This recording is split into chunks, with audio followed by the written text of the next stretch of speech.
বাংলাদেশ বিনির্মাণে এই ভঙ্গুর রাষ্ট্রকে পুনর্গঠন করার জন্য আপনাদের আওয়াজটা জারি রাখতে হবে। বিএনপির তারেক রহমান অত্যন্ত একটা ক্রিটিক্যাল সময়ে বাধ্য হয়ে দেশ ত্যাগ করেছেন। তিনি যদি 16 বছরে বিএনপির হাল না ধরতেন, আওয়ামী লীগের সাথে যদি কম্প্রোমাইজ করতেন বা বিভিন্ন ভাবে হাল ছেড়ে দিতেন, তাহলে আজকে যে বিএনপির ব্যাপক একটা সম্ভাবনা তৈরি হয়েছে এটি কিন্তু তৈরি হতো না। এবং উনি নিজে যে এই পরিস্থিতির মধ্যে দিয়ে গিয়েছেন, তারপরে হাল ধরে রেখেছেন। আজকে কিন্তু অলিখিত ভাবেও সরকারও কিন্তু এটা বোঝে দেশ চালাতে হলে তার 1 নম্বরে বিএনপিকে প্রায়োরিটি দিতে হচ্ছে। সেকেন্ড হচ্ছে, এখানে যে জামাত নিষিদ্ধ ছিল, জামাত শিবির প্রকাশ্যে একটা প্রোগ্রাম করতে পারতো না, মিছিল মিটিং করতে পারতো না, তারাও প্রায়োরিটি পাচ্ছে। তারপরে যে অন্যরা প্যারালালি মূল্যায়ন পাচ্ছে।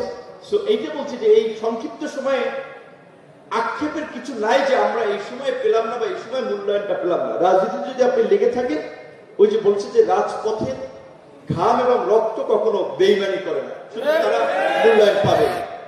তো যেটা বলছিলাম যে অনেক কথা বলার ছিল, গত 11 মাসেও আমরা সেই সাধারণ মানুষের যে প্রত্যাশা, তাদের যে চাওয়া পাওয়াটা, তাদের যে অর্থনৈতিক এবং সামাজিক নিরাপত্তা কিংবা অগ্রগতির ক্ষেত্রে সরকারের যে ভূমিকা, উপদেষ্টা পরিষদের যে ভূমিকাটা নেওয়ার কথা, আমরা সেটি দেখতে পাইনি।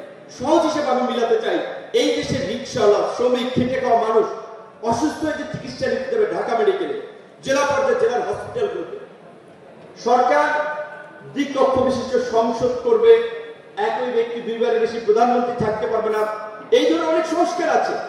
কিন্তু মানুষের যে প্রাত্যহিক এবং সাধারণ খেটে খাওয়া মানুষের সামনে যে দৃশ্যমান কিছু পরিবর্তনের সুযোগ এই সরকারের ছিল, সেটি আমরা খুব বেশি সরকারকে দেখতে পাই নাই। যে আমরা হচ্ছে হসপিটালগুলোতে, যদি এটা হয়তো যে এই পরিস্থিতির পরে বাংলাদেশের হসপিটালগুলোর অন্যরকমের পরিস্থিতি, ডাক্তাররা কেয়ার দিচ্ছে, মানুষ যাওয়া মাত্রই ভর্তি হতে পারছে, চিকিৎসা পাচ্ছে, সেটাকে পরিস্থিতি কিন্তু আমরা দেখতে পাচ্ছি না।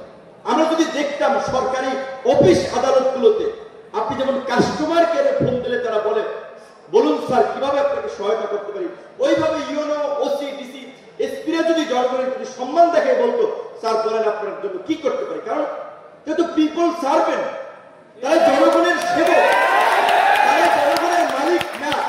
জনগণের ভ্যাট ট্যাক্সের পয়সায় তাদের বেতন হয়, গাড়ির তেল হয়, এবং জনগণের সেবা করার জন্য তারা এই সমস্ত প্রতিষ্ঠানগুলোতে বসে আছে।